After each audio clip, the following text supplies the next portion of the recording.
notre titre, c'est les nouveaux visages. Alors, on n'est peut-être pas forcément symbolique des nouveaux visages, mais sur le contentieux dans le monde post-Covid, c'est essayer de voir quelles sont les leçons à tirer à la sortie de cette crise pandémique sur le règlement et le traitement des contentieux. Juste quelques chiffres.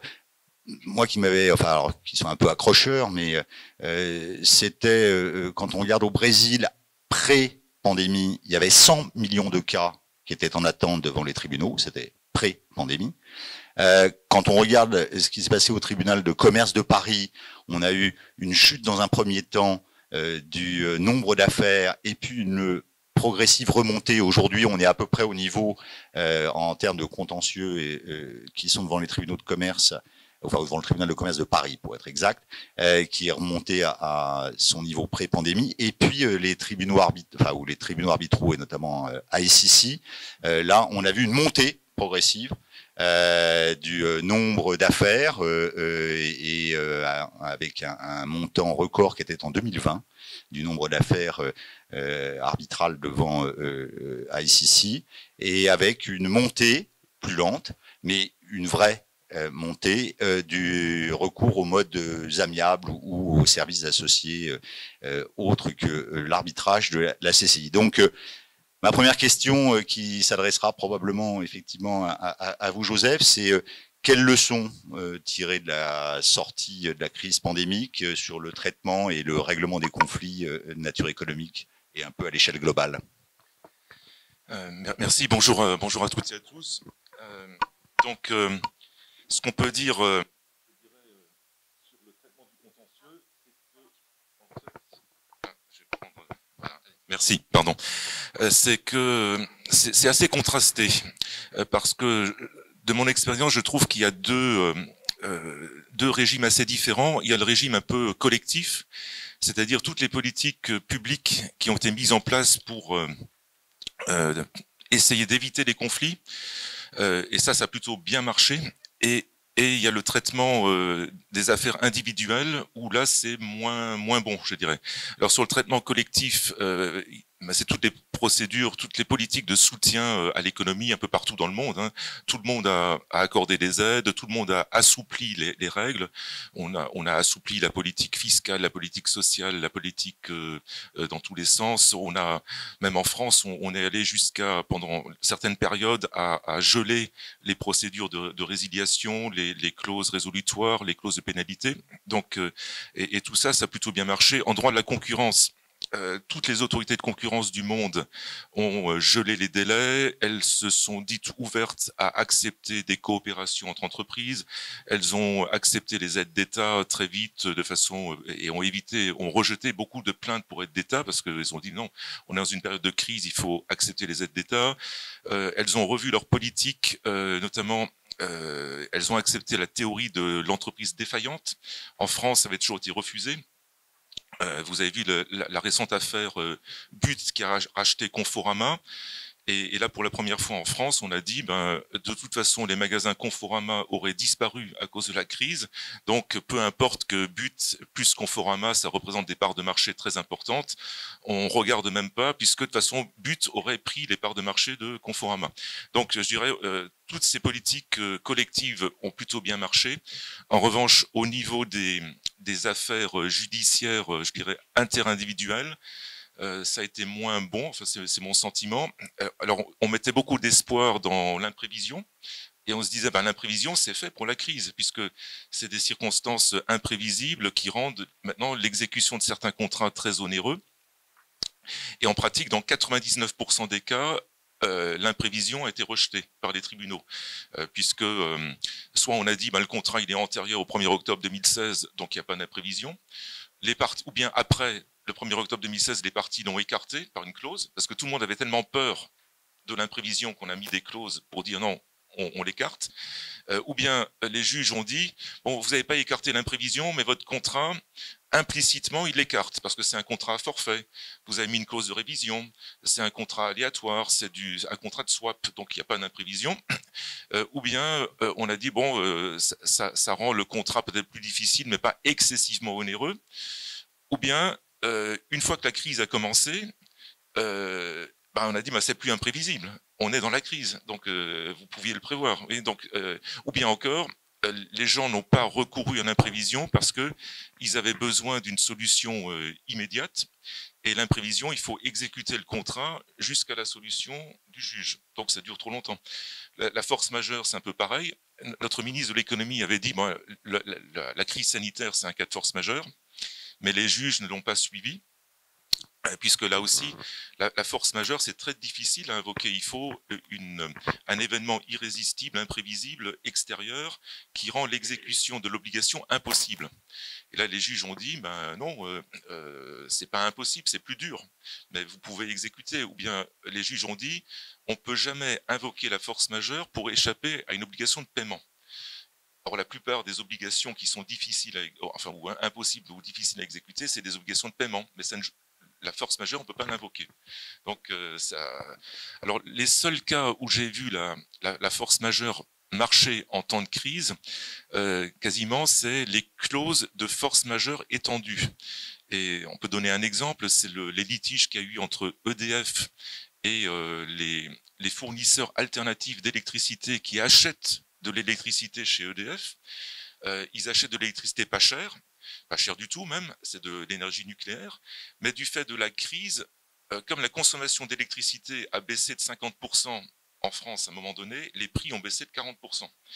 Et donc, ils en étaient venus à acheter l'électricité plus chère chez EDF qu'ils ne pouvaient la vendre sur le marché. Ils ont essayé d'invoquer la force majeure, mais normalement, là, la force majeure, dans le droit commun, elle ne pouvait pas jouer. Et ils ont été sauvés parce que quelqu'un dans leur contrat a écrit la force majeure, c'est un événement extérieur irrésistible, imprévisible, qui rend impossible l'exécution de l'obligation. Bon, là, ils auraient perdu leur procès. Mais quelqu'un a rajouté dans des conditions économiques raisonnables. Et là, le juge de Paris, du tribunal de commerce, a dit c'est pas raisonnable de forcer quelqu'un à acheter de l'électricité très chère enfin relativement chère par rapport au marché et de faire des pertes s'il la revend. Et donc, mais c'est un cas exceptionnel. Enfin, sinon également dans la plupart des contentieux, je dirais que la réponse de la justice dans les contentieux individuels, elle a été souvent très lente. On n'a pas de solution, souvent pas de solution claire. Si on prend les conflits entre les bailleurs et les locataires, aujourd'hui encore, on n'a pas d'arrêt de la Cour de cassation des années après. Donc, on ne sait pas. En général, c'est quand même les bailleurs qui gagnent, mais les locataires gagnent certains procès. Mais les gens se sont dit, on peut pas, c'est trop incertain. Donc tout ça, ça encourage, comme vous l'avez dit, à des accords amiables. Donc tout le monde s'est dit, plutôt que de faire un procès dont on ne connaît pas l'issue, vaut mieux faire un accord amiable. Même chose pour les litiges entre les assureurs et les restaurateurs pour les pertes d'exploitation. Il y a des compagnies comme AXA qui avaient 1500 procès en cours, 15 000 contrats litigieux. Ils ont préféré faire un accord amiable. Dans 80% des cas, il y a eu un accord amiable. Parce que, également, certes, les restaurateurs ont gagné souvent les procès, mais pas toujours. AXA a gagné quand même 20% des procès. Donc, les gens se sont dit, c'est trop aléatoire. Et puis, AXA s'est dit aussi, je ne vais pas gérer 15 000 procès. J'en ai déjà 1500, donc il vaut plutôt transiger. Donc, c'est un peu ça, mon expérience à moi, c'est plus de transactions, effectivement, mais plus d'incertitudes et une résolution des litiges individuels qui n'est pas parfaite, par rapport au collectif qui a bien marché. Mathias,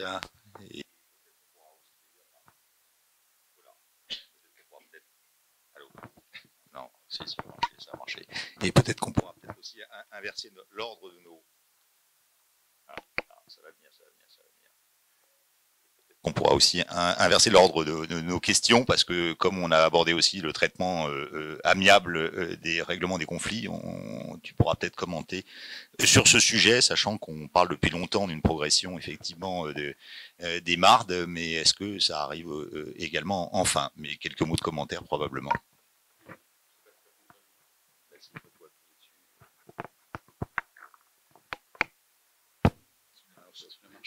Merci beaucoup. Donc, on est à la disposition de l'animateur de notre table ronde pour l'ordre des questions, évidemment. D'abord, merci beaucoup pour l'invitation, cher Denis et cher Laure, et bravo pour cet événement très réussi, et bon anniversaire au débat du cercle pour les 10 ans de cette belle manifestation qui permet d'échanger sur tous les sujets, et en l'occurrence de se tourner vers l'avenir et d'imaginer les différentes professions du droit dans les années qui viennent.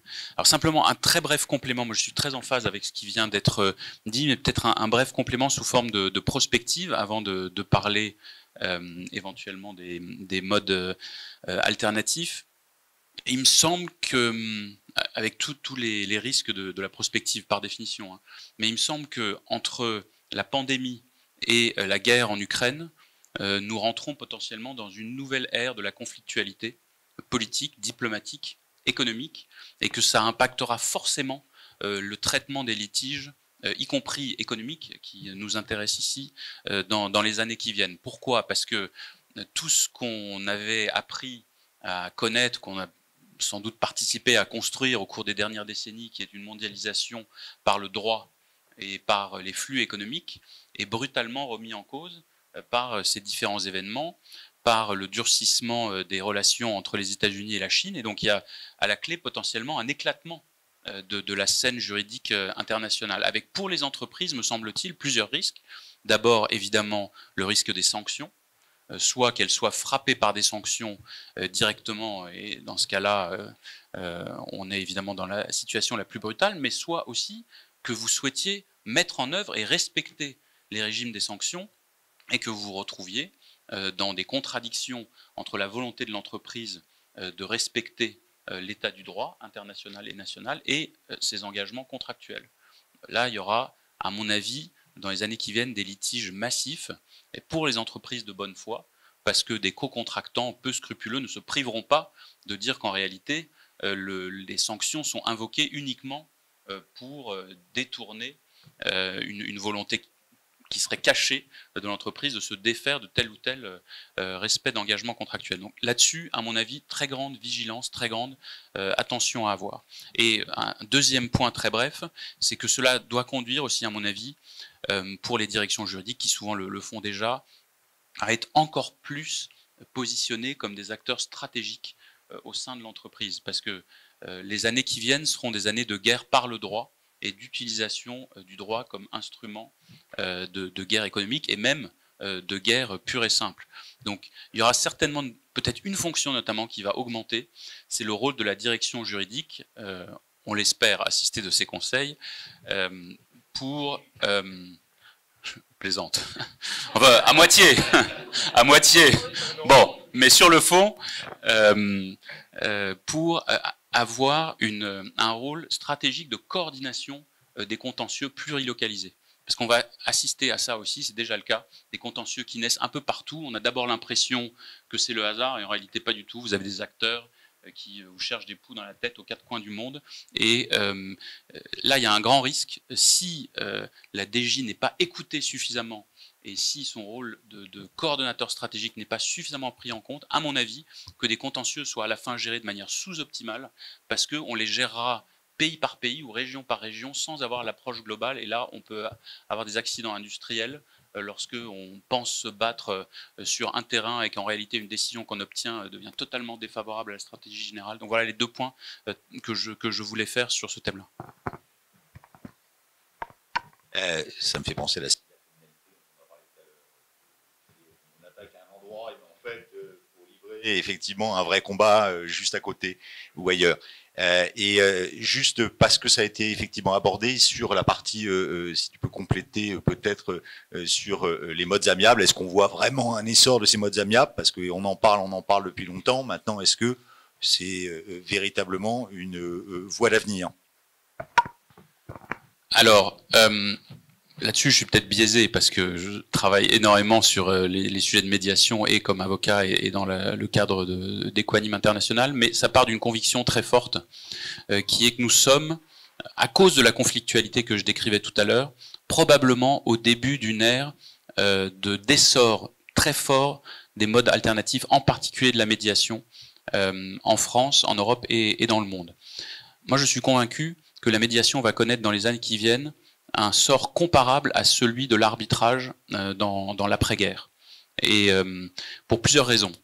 La première raison générale, j'y reviens, c'est la conflictualité. La deuxième raison, c'est que en raison de la complexification toujours croissante des contentieux, il est de plus en plus nécessaire de pouvoir en parler dans une enceinte discrète, professionnelle, efficace, et qui a pour vocation de régler les problèmes rapidement et discrètement. Ça, il me semble que dans l'avenir, ça sera de plus en plus indispensable. Alors, ça ne veut pas du tout dire que la justice étatique et l'arbitrage vont décélérer. Je ne le crois pas. Je pense que ce sont des dynamiques complémentaires. Il y aura énormément de cas où les acteurs auront besoin d'une décision arbitrale ou judiciaire opposable pour pouvoir l'exécuter, où en réalité la transaction ne sera pas opérante. Mais il y aura aussi de plus en plus de cas où en fait la bonne approche ne sera pas procédurale, elle sera dans la discussion et dans la négociation, dans la capacité à regarder un problème dans toute sa complexité, de renouer des relations commerciales de long terme, de retrouver la confiance et d'avoir à la fois une approche évidemment conforme au droit, il ne s'agit pas de dire le contraire, mais qui intègre aussi complètement les enjeux économiques, financiers, commerciaux, humains qui peuvent exister dans un dossier. Et là-dessus, la médiation est évidemment un mode extrêmement fort. Alors, ce qu'il faut dans ce contexte-là, pour nous qui sommes ici réunis, c'est se battre pour que la place de Paris reste un lieu incontournable de ces contentieux. C'est le cas pour l'arbitrage. On est une des places majeures de l'arbitrage international dans le monde grâce à ICC, grâce à la communauté juridique, les entreprises, les directions juridiques, les cabinets d'avocats qui sont présents ici, l'université également et la doctrine, et la qualité de la justice étatique en la matière, qui ont créé au fil des ans un contexte extrêmement favorable. Mais il faut se positionner aussi sur les contentieux qui viennent. Et là-dessus, puisqu'on est avec Denis et d'autres ici très actifs, notamment à Paris Place de Droit, il faut se battre aussi parce que le monde anglo-saxon souvent est quand même assez en avance sur ces approches-là. Que ce soit à Londres, que ce soit à Washington ou ailleurs, que ce soit maintenant aussi en Asie et en particulier à Singapour.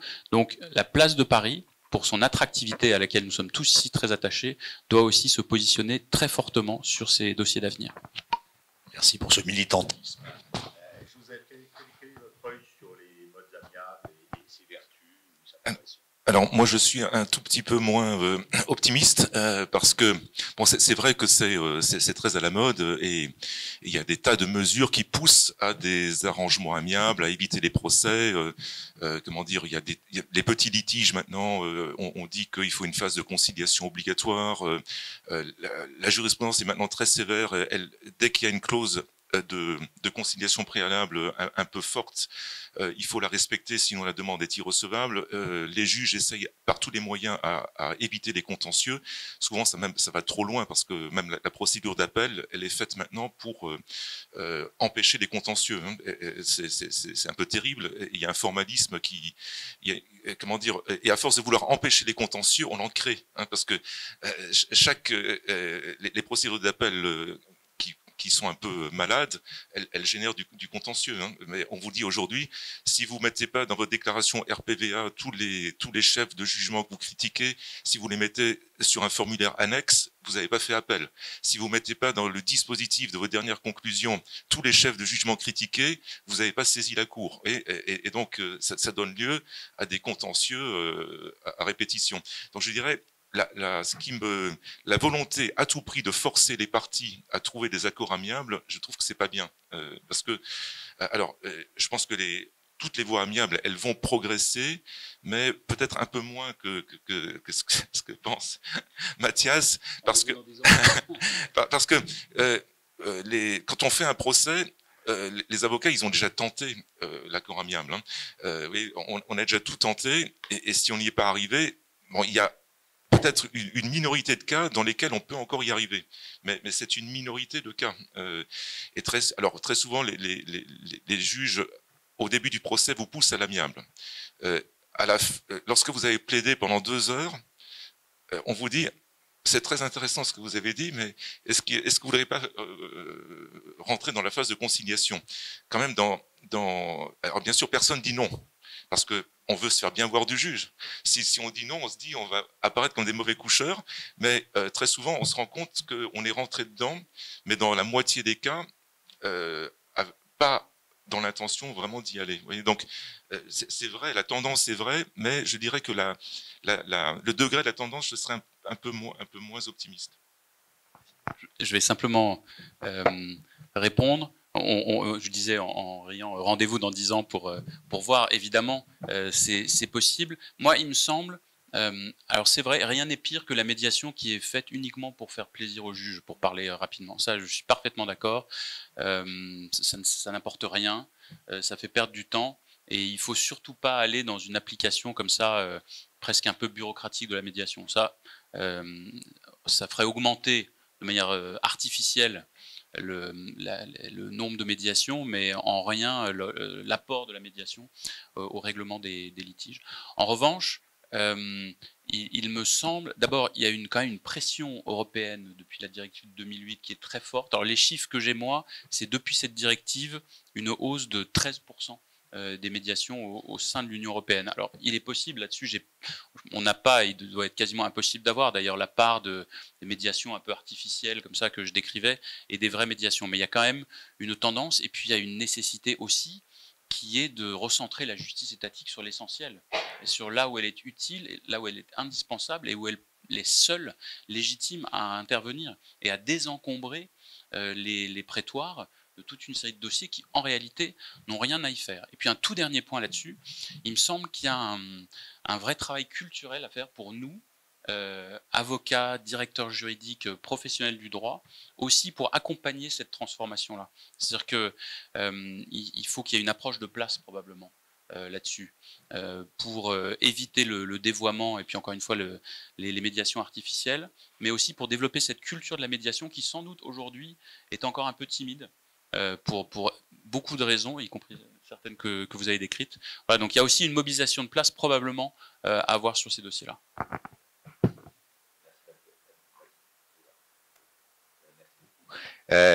Une autre question qu'on avait à l'issue de cette crise pandémique, et elle est plus générale, c'est est-ce qu'on assiste en Europe continentale à une américanisation du contentieux, avec à la fois du forum shopping entre les différents États qui devient possible pour porter certaines actions, avec des tiers financeurs qui alimentent ces actions de groupe.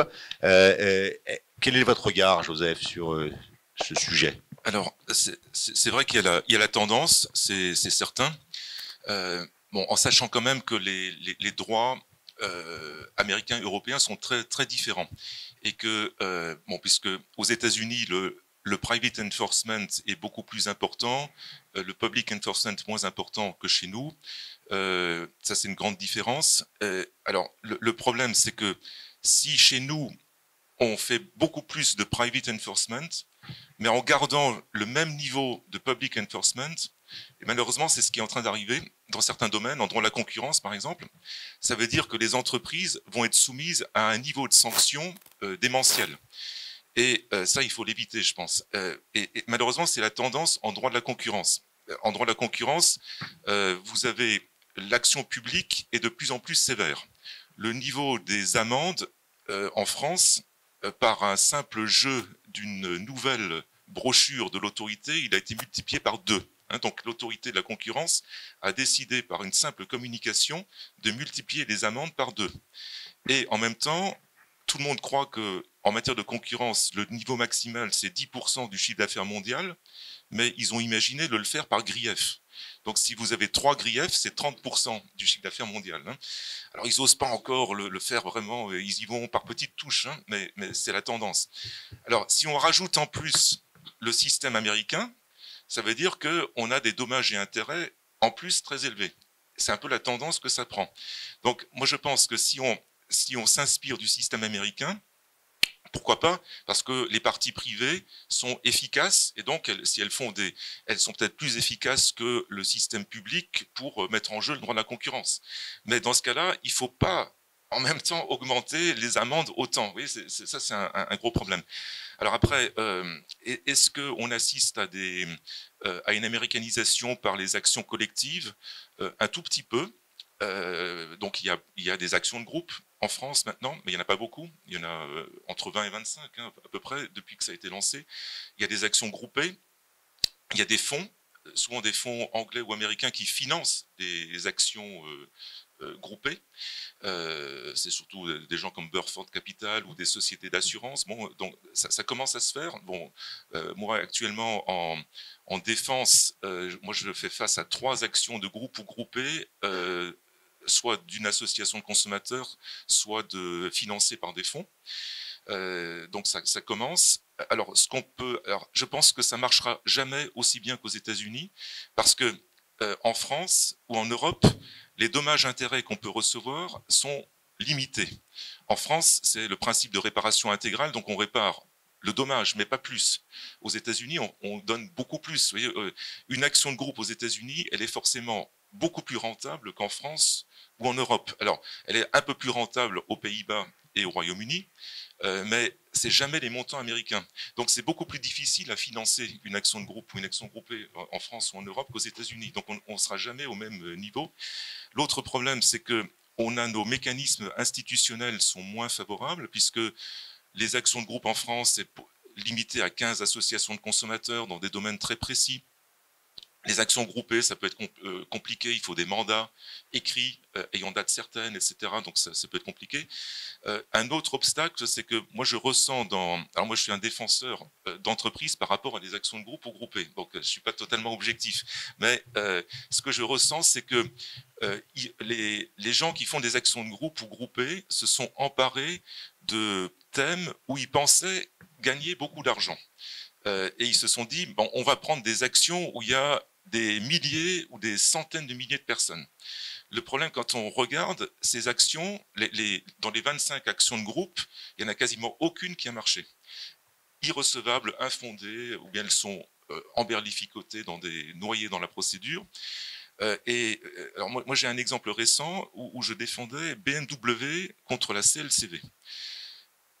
La CLCV croyait faire une bonne affaire avec des milliers de gens, et elle disait, si BMW lance une action de rappel c'est à titre préventif, forcément c'est la reconnaissance d'un vice caché, ipso facto.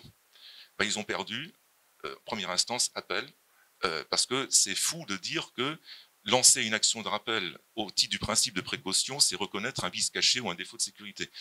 Même chose, il y a des actions actuellement en cours sur les voitures. Dans les actions individuelles, les gens ont perdu 50 ou 60 fois, et quelqu'un s'imagine lancer une action groupée là-dessus. Oui, ça n'a pas de sens. Donc je pense qu'il y a un problème, c'est que il faudrait que les fonds ou les associations qui font des actions de ce type, il faudrait qu'elles choisissent mieux les thèmes. C'est un peu ça le problème. Alors après, moi je ne suis pas contre une extension des actions de groupe. Par exemple, je pense que ça serait bien de les étendre aux entreprises qui, par exemple, sont victimes des GAFAM. Parce qu'actuellement, le seul moyen qu'on a en tant qu'entreprise pour lutter contre les GAFAM, on ne va pas le faire tout seul, c'est trop compliqué. Il faut se retourner vers les associations professionnelles d'entreprises qui vont attaquer, je sais pas, Amazon par exemple, devant le tribunal de commerce. Mais ça va être compliqué. Il faut prouver l'intérêt à agir. On peut invoquer que le préjudice collectif. Si on pouvait faire une action de groupe, on pourrait prendre 2 ou 3 entreprises, il suffit de 2 d'ailleurs, pour avoir un groupe qui ait le courage d'attaquer, et après ça pourrait profiter à toutes les entreprises. Donc ça j'ai rien contre. Mais sinon, je pense que ça sera jamais la même chose qu'aux États-Unis. Mathias, sur ce sujet-là. Je suis, contrairement à vous, pas spécialiste de ces sujets, donc avec beaucoup de modestie, là aussi peut-être quelques points plutôt de prospective. Vous avez évoqué les tiers financeurs. Ça, je pense que c'est un des points qui vont probablement compter dans les années qui viennent. Je n'y reviens pas. Il y a aussi les fonds activistes auxquels beaucoup d'entre vous ont été ou seront confrontés. Ça, en termes d'américanisation, c'est assez efficace et assez redoutable. Ça suppose à l'intérieur de l'entreprise une très bonne coopération entre direction juridique et direction financière. Même si les directions financières sont souvent, en cas d'attaque de fonds activistes, très dépourvues elles-mêmes d'informations. J'ai travaillé sur quelques dossiers concernant ça, et je reconnais qu'au début, j'étais moi-même très surpris du peu d'informations dont peut, dans un premier temps, disposer une direction financière lorsque des attaques ont lieu. Sur ça, le grand enjeu c'est la mobilisation des autorités de régulation, et en particulier de l'autorité des marchés financiers, évidemment, pour assurer la transparence des différents acteurs. Et puis, il y a deux derniers points. D'abord, l'augmentation des contentieux asymétriques, dont vous avez parlé aussi, en particulier quand des ONG se saisissent d'un sujet, ou des consommateurs. Ça, c'est très particulier. Je pense que là-dessus, par exemple, la transaction, souvent, sera probablement quand même une clé importante. Ça peut être choquant parce que parfois il peut y avoir des campagnes de quasi dénigrement en réalité d'une entreprise, mais qui, lorsqu'elles durent, finissent quand même par porter leur effet, même si au fond elles sont soit fondées sur rien, soit très exagérées. Mais dans un monde où les réputations se détruisent à la vitesse de la lumière, probablement y aura-t-il là-dessus aussi un nouveau champ d'intervention. Alors c'est assez choquant et c'est très loin de notre culture juridique pour le coup. Cette idée de taper fort par tout moyen juridique, mais aussi communicationnel, réputationnel, etc., et ensuite d'aller en transaction. Mais là-dessus, ça va monter de fait. C'est pas du tout moi les transactions et les médiations que je trouve souhaitables, hein, mais ce risque est important. Alors tout dernier point, c'est la réponse européenne qui peut exister aussi à une partie de l'américanisation de notre droit. Et je pense en particulier à la question de l'extraterritorialité, qui est vraiment un des grands chantiers d'avenir. On est un peu loin là de la stricte procédure contentieuse, mais il me semble que la manière dont l'Union européenne s'est désormais saisie de ce sujet-là pour elle-même peser dans la mondialisation et être capable de défendre des intérêts stratégiques en adoptant des dispositifs efficaces, ça c'est indispensable. Moi j'ai, dans des fonctions antérieures, notamment en lien avec le commerce extérieur, vraiment mesuré à quel point à l'époque, hein, ça a sans doute un peu, enfin, pas sans doute, ça a un peu changé maintenant, mais les États-Unis sont en mesure de mettre en tension un système économique et même juridictionnel d'ailleurs, au service de leurs entreprises, beaucoup plus que chez nous, où quand même cette approche-là, très forte, très rapide, très massive, dont vous avez besoin dans les entreprises, est encore sans doute davantage balbutiante.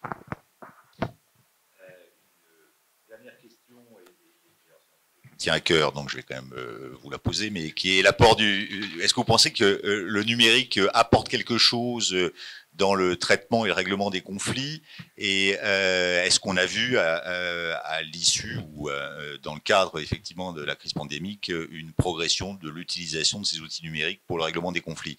Alors Joseph, parce que je sais que normalement c'est dans l'autre ordre qu'on avait prévu, mais comme oui, alors comment dire, le numérique, la digitalisation ont fortement progressé pendant la crise. Dans les cabinets, dans les directions juridiques, dans les tribunaux, ça c'est sûr. Hein, il a fallu travailler à distance, donc il a fallu mettre tout ça à niveau. Et c'est arrivé très vite, puisque bon, chez nous, l'activité s'est arrêtée, l'activité judiciaire s'est arrêtée du jour au lendemain. Plus d'assignation, plus rien, les tribunaux ne fonctionnaient plus. Donc les gens, ils ont bien dû continuer à travailler et ils étaient à la maison. Donc on a dû mettre en place toutes sortes de choses et ça a été la même chose un peu partout. Alors je dirais que les institutions ont plus ou moins bien réagi. Je trouve que les institutions qui ont le mieux réagi, c'est les institutions les plus décentralisées, les plus autonomes. Je prends la Cour de justice de l'Union. Formidable, des audiences à distance. Maintenant, depuis récemment, on peut même voir les audiences en visio instantanément, les lectures des avocats généraux, des conclusions en visio, c'est très bien. L'autorité de la concurrence, très bien. Mise en place d'une plateforme permettant de dialoguer avec elle, tout se fait par visioconférence. On peut faire dans une opération de concentration, on peut avoir 10 visioconférences à la suite. Bien sûr, pour les state of play importants, ça sera en physique, hein, mais tout ça, c'est bien passé. Donc je dirais que, et ce que vous avez proposé dans votre rapport là, sur la digitalisation des procédures pour les tribunaux, en faisant un pilote au tribunal de commerce, c'est très bien, ça commence à venir.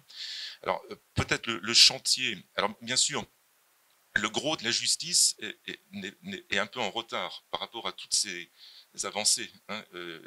C'est pas aussi avancé que dans toutes ces initiatives un peu localisées à certains endroits. Mais ça progresse. Je pense que le grand chantier où les juridictions sont très très en retard par rapport aux cabinets et aux directions juridiques, c'est la digitalisation de la production du droit. Et ça commence. Alors les plus en avance, c'est les directions juridiques et les cabinets. Ça veut dire qu'on digitalise les données et on leur applique des instruments d'intelligence artificielle. C'est-à-dire la machine apprend le langage humain et elle permet de faire des synthèses, elle permet de faire de la recherche, elle permet de faire du legal tracking, c'est-à-dire que aujourd'hui, dans un cabinet, vous avez des instruments qui permettent, vous avez des conclusions qui vous arrivent. Vous mettez ces conclusions sur une plateforme. La plateforme vous donne toutes les citations, tous les arrêts, et elle est capable de vous donner tous les arrêts en sens contraire, et toute la doctrine en sens contraire. Donc, alors ça, certains cabinets l'ont, certaines startups l'offrent. D'ailleurs, je vous invite, alors là je fais de la publicité, pas subliminale, mais vous avez un stand Vogel Digital, où on a ici présent, qui peut vous montrer la plateforme expérimentale qu'on a mis au point, qui n'est pas encore commercialisée, mais vous l'avez en avant-première, et qui a cet outil de legal tracking, et qui a un outil de legal tracking avec en plus de la doctrine, hein, ce que n'ont pas la plupart des concurrents sur le marché. Alors, les cours d'appel, certaines cours d'appel très avancées utilisent ces instruments. Je crois qu'il y a Douai et encore une autre cour d'appel, mais c'est très limité. Alors bien sûr, ça pose des problèmes, parce que si le juge commence à utiliser ces instruments, il faut qu'il le fasse de façon contradictoire. Parce que jusqu'à présent, c'est des avocats qui lui fournissent tout ça. S'il le fait lui-même, il faut qu'il réouvre les débats, à la rigueur, pour dire, mais moi j'ai quelque chose de formidable, qu'est-ce que vous en pensez, hein? Voilà, mais en tout cas, je pense qu'à la fois, on a deux chantiers, la digitalisation des procédures et la digitalisation de la production du droit. Je suis absolument en phase avec ça, et en particulier avec ce qui nous attend en termes de justice prédictive et d'intelligence artificielle, avec probablement un retard de notre place assez important, mais retard qui va être comblé, puisque Paris Place de Droit, sous l'égide de Denis Musson, qui m'a obligé à conclure mon intervention sur ça, et le professeur Bruno Defin ont publié cet excellent rapport. Non, je dis ça avec ironie, mais c'est vraiment un très très bon travail, même si je suis en conflit d'intérêts, étant moi-même impliqué à Paris Place de Droit, mais sur la numérisation de la justice, qui est un bilan extrêmement complet sur tout ce que vous avez dit, à la fois comment numériser l'ensemble de la procédure, et puis comment inventer de nouvelles manières de travailler. Et il me semble que c'est c'est des sujets différents en réalité, et qu'il faut être très offensif sur les deux, avec cette idée que la Chambre internationale du tribunal de commerce de Paris puisse être le pilote dans lequel toutes les réformes de demain seraient expérimentées, avant ensuite d'être ou non transposées en fonction de leur efficacité. Donc je pense que c'est vraiment un papier très important, une contribution très importante à la réflexion. Il y a un sujet de moyens quand même important, même si sur les 2 derniers quinquennats, il me semble qu'un effort budgétaire important a été fait sur la justice, mais quand on regarde les chiffres de la Commission européenne pour l'efficacité de la justice, qui dépend du Conseil de l'Europe, la France est à 69 € de dépenses en termes de système judiciaire par habitant, là où l'Allemagne est à 130 €, et où la moyenne européenne est à 71 ou 72 €. Donc on est en dessous de la moyenne européenne. Ce qui est quand même extrêmement préoccupant. Il ne s'agit pas de dire que tout est uniquement un sujet d'argent, mais de fait, des réformes aussi importantes, elles supposent aussi ce volontarisme-là de manière pluriannuelle. Pour le reste, totalement d'accord. 2 mots pour conclure, chacun d'entre vous, sur, effectivement, on voit des nouveaux foyers là, qui se développent, qui malheureusement seront probablement des conflits supplémentaires. Mathias? Moi, j'ai pas de conclusion en particulier, si ce n'est de dire, je pense que les échanges et ensuite vos interventions confirment qu'on est dans une phase de mutation très importante et d'incertitude extrêmement importante, avec une augmentation de la médiation pertinente, comme la dernière question l'a souligné à juste raison. Et non, sinon, merci encore pour l'invitation ici, et bravo pour cette journée extrêmement riche et extrêmement féconde. Et on souhaite bien sûr au Cercle Montesquieu de continuer à œuvrer, et pour les entreprises que vous représentez et pour l'ensemble de la place. La présidente plus là. Non, on lui dira, on le rapportera. Voilà. Non, mais je dirais même qu'on est dans une phase de disruption, je pense. Et parce que les évolutions sont formidables et naturellement, on n'a pas le choix. C'est-à-dire qu'à la fois les directions juridiques et les cabinets doivent s'adapter, parce que c'est s'adapter ou disparaître ou être hors course. Hein. Et ça va plus loin qu'une évolution, c'est disruptif. Et cette disruption, elle arrive chez nous, elle est peut-être plus difficile à s'adapter que dans d'autres secteurs parce que on est un secteur, une industrie très traditionnelle. Je veux dire, dans le bâtiment, ils l'ont fait depuis longtemps, hein, mais il faut le faire. Et il faut qu'on franchisse ce cap. Et naturellement, c'est très bien que le Cercle Montesquieu nous donne l'occasion d'en parler. Voilà. Et donc, vous direz à la présidente qu'on est très content. Un grand merci à vous deux, mais je crois qu'il y a aussi un acteur quand même qui est important, ou des acteurs qui sont importants, c'est soit les juges qui eux aussi doivent effectivement s'adapter et au mieux, les arbitres ou les médiateurs. Mais un grand merci à vous deux et à vous tous pour